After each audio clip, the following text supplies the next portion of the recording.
All rise. Judge Vanderbeek Court is now in session. Judge, this is case number JVB 1039, Sutton case. Thank you. You're welcome. You all may be seated. Ms. Sultan. Yes. You brought this case before the court. What's going on? So I had met my boyfriend online. We've been dating for a year, and I lived in Kansas at the time, and he lived in Texas, and he would fly to me, and we'd see each other often.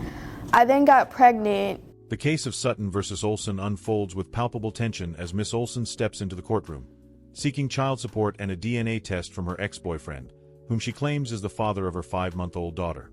However, there is an unexpected complication.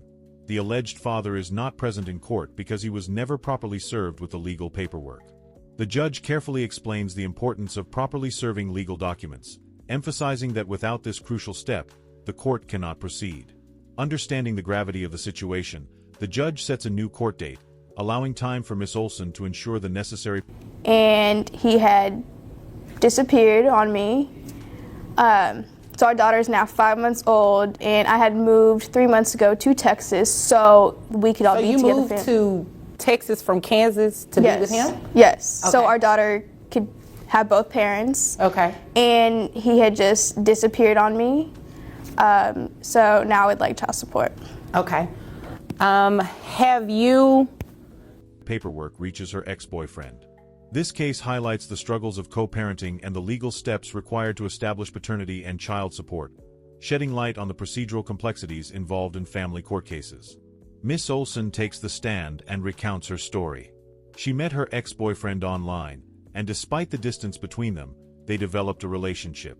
He would fly from Texas to Kansas to visit her, and for a time, their bond seemed strong. However, when she became pregnant, everything changed. Without warning, he disappeared from her life, leaving her to face the challenges of pregnancy and motherhood alone. I see you did request a DNA test. Yes. So he has not taken He has DNA. not. Okay. Does he know he's the father? Does he believe he's not the father? He believes he's not, but I know he is. How do you know he is? Because there's no other way. All right. Okay. Well, I see he's not here today, and that is partially because you did not serve him to be here today. So what you filed with me, the child support request and the request for DNA testing, you didn't actually get him served with that to be here today. Despite his absence, Miss Olson remained determined to provide her daughter with a connection to both parents. In pursuit of this, she relocated to Texas 3 months ago, hoping to facilitate a relationship between her child and her father. However, her ex-boyfriend refuses to acknowledge that he is the father, prompting her to take legal action in the form of a DNA test request and a claim for child support. As she speaks, the judge listens intently, recognizing the significant emotional and financial burden Miss Olson bears as a single. Okay. Okay. And you understand he has to be served with it in order to appear. Okay. Okay. Understood. Okay, so what I'll do is I will order him to appear. He has to take DNA testing, get DNA testing done before he comes back to court. And I'll set you out, what do you need, like a month or so? Yes, please. Okay. All right, so he'll have to do DNA testing before then, so that way when we come back, if he's deemed to be the father, then we'll just move forward and see about the child support part, okay? Okay. Okay. If there's nothing further, you are dismissed.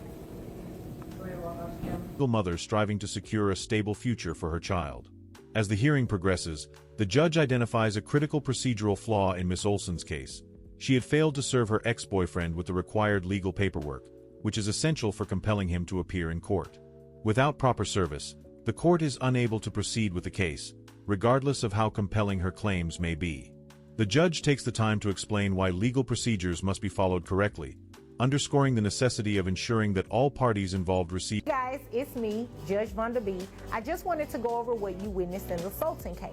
So, Mom and Dad had a baby. Mom wants Dad to pay child support. She also wants him to have DNA testing. Well, what is something interesting you noticed about that case? Dad was not yet served to appear in court. So remember, guys, in order to bring someone to court and get some sort of relief from the court, you definitely have to make sure that the person you're trying to bring to court is served with the paperwork. The beam. who takes the opportunity to explain the key takeaways from the case. She provides a detailed breakdown of the legal process, ensuring that viewers understand the fundamental importance of proper legal procedures in family court matters. Judge Rhonda Beam further emphasizes the importance of serving legal documents, explaining that without proper service, the court cannot legally proceed, regardless of the strength of the evidence presented.